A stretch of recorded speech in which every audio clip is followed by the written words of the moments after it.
Hello guys, June 24న Ironheart series release అయిన విషయం మనకు తెలిసిందే. మీలో ఎంతమంది చూసారో కింద కమెంట్స్లో చెప్పండి. నాకు తెలిసి చాలా మంది చూసుంటారు, ఎందుకంటే ఆ సిరీస్ మీద అసలు ఎవరికి ఇంట్రెస్ట్ లేదు. అందుకే ఐరన్ హార్ట్ ట్రైలర్ వచ్చినప్పుడు లైక్స్ కంటే డిస్లైక్స్ ఎక్కువ వచ్చాయి. నేను సిరీస్ చూశాను, బానే ఉందని చెప్పాలి, మరీ చండాలంగా అయితే లేదు. కానీ ఈ సిరీస్ అవెంజర్స్ డూమ్స్డే మూవీకి డైరెక్ట్గా కనెక్ట్ అవుతుంది. సో అందుకే ఎవరైతే చూడలేదో వాళ్ళకి నేను సింపుల్గా ఎక్స్ప్లెయిన్ చేస్తానో వినండి. దానికి ముందు ఒక చిన్న రిక్వెస్ట్ గైస్, మీకు వీడియో నచ్చితే లైక్ చేసి ఛానల్ని సబ్స్క్రైబ్ చేసుకుని పక్కన బెల్ ఐకాన్ ఆన్లో పెట్టుకోండి. మనకి సిరీస్ స్టార్టింగ్లో రీరీ విలియమ్స్ని, అదే ఐరన్ హార్ట్ని, తను చదువుతున్న MIT కాలేజ్ నుంచి తీసేస్తారు. ఎందుకంటే తను వైబ్రేనియం డిటెక్టర్ని కనపడుతుంది. దానివల్ల కొన్ని ప్రాబ్లమ్స్ వస్తాయి. అది మనకి వకాండా ఫర్ ఎవర్ మూవీలో చూపిస్తారు. అండ్ ఇంకా తను డబ్బు కోసం బయట వాళ్ళకి డబ్బు తీసుకుని కొన్ని ప్రాజెక్ట్స్ ఇంక ఇన్వెన్షన్స్ చేసేది. అండ్ ఇవన్నీ రీజన్స్ వల్ల తనని కాలేజ్ నుంచి తీసేశారు. అండ్ తర్వాత తను ముందు తయారు చేసుకున్న సూట్లో ఇంటికి వెళ్దామని ట్రై చేస్తుంది. కానీ ఆ సూట్ సరిగ్గా పనిచేయకపోవడంతో తను కింద పడిపోతుంది. అండ్ తన సూట్ పార్ట్స్గా విడిపోతుంది. అండ్ ఆ సూట్ తను ఒక ట్రాలీతో ఉన్న పిల్లవాడిని చూసి ఆ పిల్లాడి సహాయంతో ఆ సూట్ని తను ఇంటికి తీసుకెళ్తుంది. అండ్ రీరీ విలియమ్స్కి జేవియర్ అనే ఫ్రెండ్ కూడా ఉంటాడు. ఈ జేవియర్ నాటలీ వాళ్ళ అన్నయ్య. అండ్ ఇది జరిగే సమయంలోనే మనకి ఒక గ్యాంగ్ని చూపిస్తారు. వాళ్ళు దొంగతనాలు చేస్తూ ఉంటారు, కానీ చాలా ప్రొఫెషనల్గా చేస్తూ ఉంటారు. ఆ గ్యాంగ్లో John, Slug, Clown, Blood Siblings, ఇంకా స్టూవర్ట్ ది ర్యాంపేజ్ ఉంటారు. కానీ వీళ్ళు ఇప్పుడు చేసే మిషన్ స్టూవర్ట్ వల్ల ఫెయిల్ అవుతుంది. ఈ మిషన్ ఫెయిల్ అయిందని ఆ గ్యాంగ్ వాళ్ళు పార్కర్కి చెప్తారు. వాళ్ళకి హెడ్ అయిన అతన్ని ది హుడ్ అని కూడా పిలుస్తారు. ది హుడ్ అని ఎందుకు పిలుస్తారంటే ఆ హుడ్ వల్ల అతనికి కొన్ని మ్యాజికల్ పవర్స్ వస్తాయి అండ్ అతన్ని చాలా స్ట్రాంగ్ చేస్తుంది. అండ్ వాళ్ళ మిషన్ ఫెయిల్ అవడంతో స్టూవర్ట్ ద ర్యాంపేజ్ని తీసేస్తారు. అతని ప్లేస్లో ఇంకోళ్ళు ఎతుకుతున్నప్పుడు వాళ్ళకి రీరీ విలియమ్స్ కనిపిస్తుంది. అండ్ వాళ్ళు కొన్ని రోజులు రీరీ విలియమ్స్కున్న ప్రాబ్లమ్స్ బ్యాక్గ్రౌండ్ అంతా తెలుసుకుంటారు. అండ్ తర్వాత మనకి రీరీ విలియమ్స్ తన సూట్ని రీకన్స్ట్రక్ట్ చేయడానికి మెటీరియల్స్ కావాలి. అండ్ ఆ మెటీరియల్స్ కోసం అని తను జిమ్ రూల్స్ అనే షాప్కి వెళ్తుంది.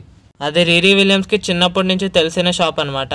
తను మెటీరియల్స్ అయితే తీసుకుంటుంది, కానీ తన దగ్గర ఇవ్వడానికి డబ్బులు ఉండవు. అప్పుడు జాన్ వచ్చి రీరీకి బదులుగా డబ్బులు పే చేస్తాడు.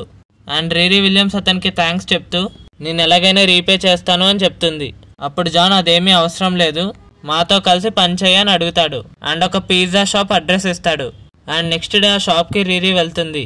అండ్ ఆ షాప్లో ఉన్న లిఫ్ట్ ఎక్కినప్పుడు ఆ లిఫ్ట్ నుంచి ఒక వాయిస్ వస్తుంది. అదేంటంటే ఆ లిఫ్ట్లో ఉన్న గాలి విషవాయువుగా మారబోతుంది, నీకు 3 నిమిషాలు మాత్రమే టైం ఉందని చెప్తుంది. అండ్ ఆ లిఫ్ట్ నుంచి రీరీ విలియమ్స్ తప్పించుకుంటుంది. అప్పుడు అందరూ గ్యాంగ్ మెంబర్స్ రీరీ విలియమ్స్ కోసం చప్పట్లు కొడతారు. అండ్ పార్కర్ ఇది నీ జాబ్కి టెస్ట్ అని చెప్తాడు. కానీ రీరీకి ఇది నచ్చదు. అండ్ ఇది ఎలాంటి జాబ్ అని అడుగుతుంది. మనుషుల్ని చంపడం అయితే నేను చెయ్యను అంటుంది. అప్పుడు దానికి పార్కర్ ఇది జస్ట్ దొంగతనం మాత్రమే అని చెప్తాడు. అండ్ నీకు కావాల్సినంత డబ్బు కూడా ఇస్తానంటాడు.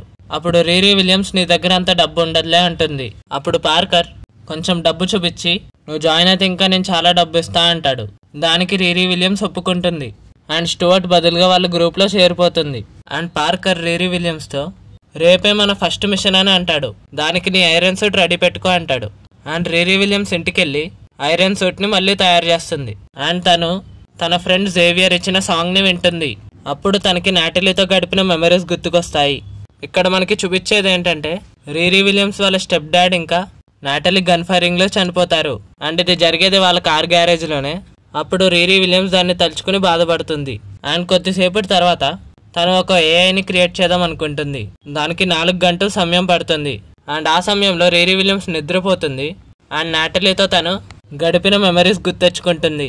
అండ్ రీరీ విలియమ్స్ పొద్దున లేచేసరికి తన ఎదురుగా నాటలీ రూపంలో ఉన్న AI కనపడుతుంది. అండ్ రీరీ విలియమ్స్ అది చూసి చాలా షాక్ అవుతుంది. అండ్ రీరీ విలియమ్స్ నాటలీని చూసి ఒక గ్లిచ్ అనుకుంటుంది, తర్వాత యాక్సెప్ట్ చేస్తుంది. అండ్ రీరీ విలియమ్స్ ఇంకా తన సూట్ని అప్గ్రేడ్ చేయడానికి నాటలీ సహాయంతో జో అనే వ్యక్తిని కలుస్తుంది. ఎందుకంటే అతని దగ్గర సూట్కి కావాల్సిన మెటీరియల్స్ ఉంటాయి. అండ్ వాళ్ళిద్దరు అక్కడి నుంచి ఫ్రెండ్స్ కూడా అవుతారు. అండ్ ఆ సూట్ అప్గ్రేడ్ అయిపోయిన తర్వాత పార్కర్ ఇంకా వాళ్ళ గ్యాంగ్తో కలిసి రీరీ విలియమ్స్ ఆ మిషన్ని కంప్లీట్ చేస్తుంది. అండ్ ఇలా వాళ్ళు కొన్ని మిషన్స్ని సక్సెస్ఫుల్గా కంప్లీట్ చేస్తారు. ఒకరోజు మిషన్ అయిపోయిన తర్వాత అదే ప్లేస్లో రీరీ విలియమ్స్ని ఒక గార్డ్ కాల్చడానికి ట్రై చేస్తాడు. పార్కర్ తను వేసుకున్న హుడ్తో రీరీ విలియమ్స్ని కాపాడతాడు. అప్పుడు రీరీ విలియమ్స్కి హుడ్కి కొన్ని మ్యాజికల్ పవర్స్ ఉన్నాయని అర్థమవుతుంది. అండ్ రీరీ విలియమ్స్ ఒకసారి జోని కలుస్తుంది. తను కొన్ని మెటీరియల్స్ కూడా ఇస్తాడు. అండ్ రీరీ విలియమ్స్ని జాగ్రత్త అంటాడు. ఎందుకంటే ఆ మెటీరియల్స్ గానీ ఏదైనా పోలీస్కి దొరికితే జో లైఫ్ రిస్క్ లో పడుతుంది కాబట్టి. అండ్ ఇది జరిగినప్పుడే జో అసలైన పేరు రీరీ విలియమ్స్ కి చెప్తాడు. అతని పేరు వచ్చేసి ఎజైకెల్ స్టెయిన్. ఇతను ఒబిడియన్ స్టెయిన్ వాళ్ళ కొడుకు. ఒబిడియన్ స్టెయిన్ అంటే మరెవరో కాదు, ఐరన్ మ్యాన్ 1లో కనిపించే విలన్ ఐరన్ మాంగర్.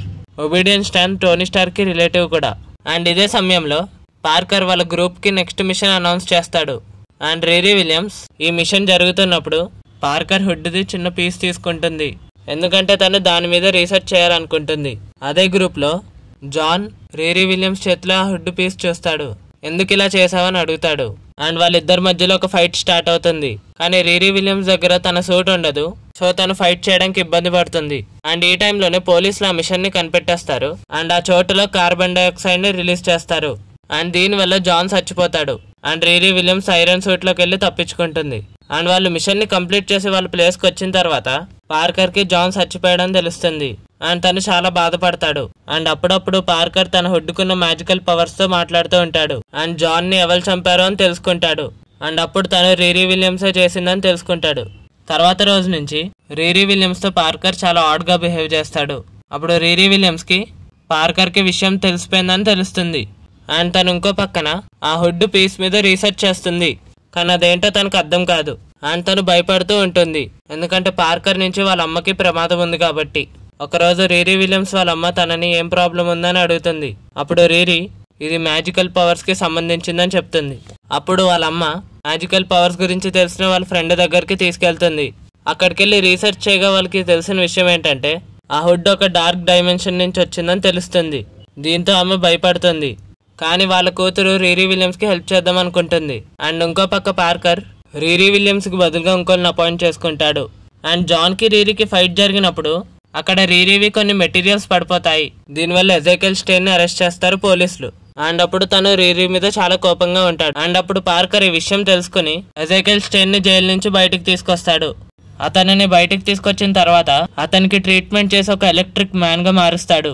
తర్వాత సీన్ లో మనకి ఒక హోటల్లో రీరీ విలియమ్స్ ఇంకా తన ఫ్రెండ్ ఆ హుడ్ ఎవరి కంట్రోల్లో ఉందో డిస్కస్ చేసుకుంటారు. ఇక్కడ ఫ్రెండ్ అంటే మరెవరో కాదు, రీరీ విలియమ్స్ అమ్మ వాళ్ళ ఫ్రెండ్ కూతురు. ముందు చెప్పాను కదా తనే. అండ్ తను ఈ హుడ్ డొర్మాముకి చెందిందని చెప్తుంది. అండ్ తను నేను 50% షూర్ అని చెప్తుంది. అండ్ ఈ టైంలోనే పార్కర్ గ్యాంగ్ లో ఉన్న బ్లడ్ సిబ్లింగ్స్ ఇంకా క్లౌన్ వచ్చి రీరీ విలియమ్స్ మీద అటాక్ చేస్తారు. ఎందుకంటే పార్కరే రీరీ విలియమ్స్ ని చంపేయమంటాడు. కానీ అక్కడి నుంచి రీరీ విలియమ్స్ బయటపడుతుంది. అండ్ స్లగ్ కూడా చంపడానికి ట్రై చేస్తుంది, కానీ ఫెయిల్ అవుతుంది. తర్వాత అక్కడికి ఎలక్ట్రికల్ పవర్స్ తో ఎజైకెల్ స్టెయిన్ వస్తాడు. తను కూడా రీరీ విలియమ్స్ ని చంపుదామని వస్తాడు. అండ్ ఆ ఫైట్ లో రీరీ విలియమ్స్ సూట్ మొత్తం డ్యామేజ్ అయిపోతుంది. కానీ వాళ్ళిద్దరి మధ్యలో ఉన్న ఫ్రెండ్షిప్ వల్ల రీరీ విలియమ్స్ ని ప్రాణాలతో వదిలేసి చికాగో నుంచి పారిపోమంటాడు. చికాగో అంటే తను ఉంటున్న సిటీ. ఇదంతా క్లౌన్ చూస్తుంది. అండ్ తర్వాత రీరీ విలియమ్స్ ని చంపేసామని వీళ్ళంతా వెళ్ళి పార్కర్ కి చెప్తారు.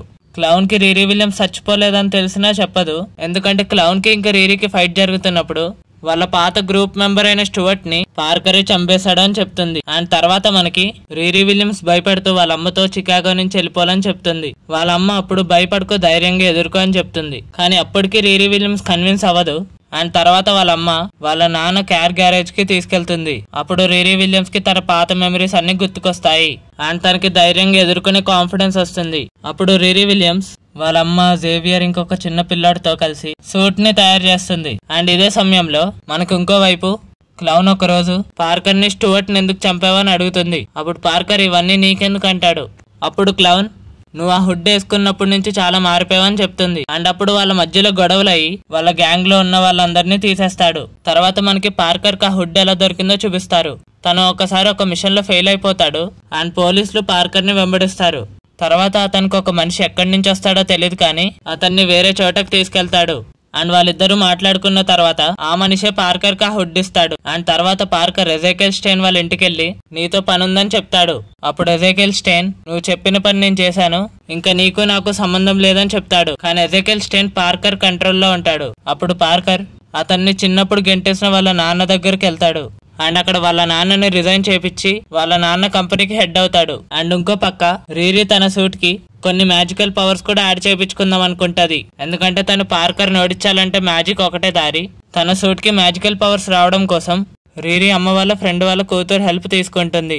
అండ్ తను ఫుల్ గా సూట్ ని ప్రిపేర్ చేసుకున్న తర్వాత ఆ మ్యాజికల్ పవర్స్ వల్ల తన ఏఐ అయిన నాట్లీని కోల్పోతుంది. కానీ తను వెనక్కి తగ్గకుండా పార్కర్ని అటాక్ చేయడానికి వెళ్తుంది. అప్పుడు పార్కర్ కంట్రోల్లో నెజాకెల్ స్టేన్ రీరీ మీద అటాక్ చేస్తాడు. రీరీ అప్పుడు అతన్ని ఓడించి అతని మీద ఉన్న కంట్రోల్ ని తీసేస్తుంది. అండ్ అప్పుడు పార్కర్ కి రీరీ విలియమ్స్ ఇంకా బతికే ఉందని తెలుస్తుంది. అండ్ అప్పుడు రీరీ విలియమ్స్ కి ఇంకా పార్కర్ కి ఒక ఫైట్ జరుగుతుంది. అండ్ అప్పుడు రీరీ సూట్ కి మ్యాజికల్ పవర్స్ ఉండడం వల్ల రీరీ విలియమ్స్ పార్కర్ ని ఓడిస్తుంది. అప్పుడు రీరీ విలియమ్స్ కి పార్కర్ కి ఎవరైతే హుడ్ ఇచ్చారో ఆ మనిషి కలుస్తాడు. అండ్ అప్పుడు రీరీ విలియమ్స్ నువ్వేనా డొర్మాము అని అడుగుతుంది. అప్పుడు ఆ మనిషి డొర్మాము అని చెప్పి నవ్వుతాడు. డొర్మాము నా ముందు పిల్లాడు అని చెప్తాడు. మన భాషలో చెప్పాలంటే ఒక పిల్ల బచ్చా అంటాడు. అండ్ అప్పుడు రీరీ తన పేరేంటో చెప్పమంటుంది. అండ్ అతను నా పేరు మెఫిస్టో అని చెప్తాడు. అండ్ ఈ మెఫిస్టో గురించి డాక్టర్ డూమ్ బర్త్ పవర్స్ ఇంకా తన వేరియంట్స్ గురించి చెప్పిన వీడియోలో చెప్పాను. ఆ వీడియో లాస్ట్ ఎండ్ స్క్రీన్ లో ఇస్తాను, అది కూడా చూడండి.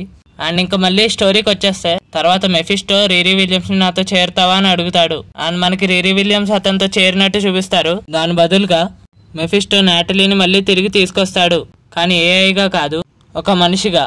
ఇక్కడ మనకి రీరీ విలియమ్స్ మెఫిస్టోతో చేతులు కలిపిందో లేదో అని ఐరన్ హార్ట్ సీజన్ 2లో చూడొచ్చు, లేకపోతే డైరెక్ట్ అవెంజర్స్ డూమ్స్డే మూవీలో చూపించొచ్చు.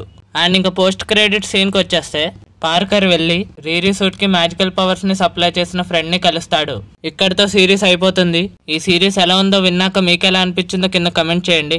అండ్ మెఫిస్టో క్యారెక్టర్ కోసం ఎంత ఎక్సైటెడ్ గా ఉన్నారో కింద కమెంట్స్ లో రాయండి. అండ్ మీకు డాక్టర్ డూమ్ పవర్స్ ఇంకా వేరియంట్స్ గురించి తెలియాలంటే నా ఛానల్లో వీడియో చూడాల్సిందే. అండ్ నేను ఎండ్ స్క్రీన్ లో వేస్తాను, చూడండి. అండ్ మీకు ఈ వీడియో నచ్చితే లైక్ చేసి ఛానల్ ని సబ్స్క్రైబ్ చేసుకుని పక్కనే ఉన్న బెల్ ఐకాన్ ఆన్ లో పెట్టుకోండి. And thank you for watching.